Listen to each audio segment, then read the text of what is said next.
புயலின் மத்தியில் நெல்லையப்பர் கோவிலின் கதவுகள் திறக்கின்றன. திருநெல்வேலி மாநகரம் ஒரு பயங்கரமான புயல் கோரத்தாண்டவம் ஆடிக்கொண்டிருந்தது. மரங்கள் வேரோடு சாய்ந்தன, வீடுகள் இடிந்தன, மக்கள் தங்கள் உயிரை காப்பாற்றிக் கொள்ள வழியின்றி தவித்தனர்.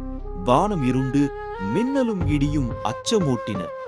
ஏராளமானோர் நெல்லையப்பர் திருக்கோயிலின் உள்ளே தஞ்சமடைந்தனர்.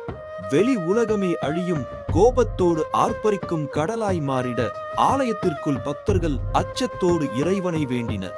தாய் தந்தையர் தங்கள் குழந்தைகளை அணைத்தபடி கண்மூடி சிவாய நம என உருகி பிரார்த்தித்தனர்.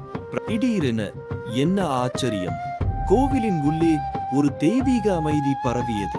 கருவறை நோக்கி பக்தர்களின் கண்கள் நிலைக்க வெளியே வீசிய புயல் காற்றின் சீற்றம் மெல்ல மெல்ல குறைந்தது.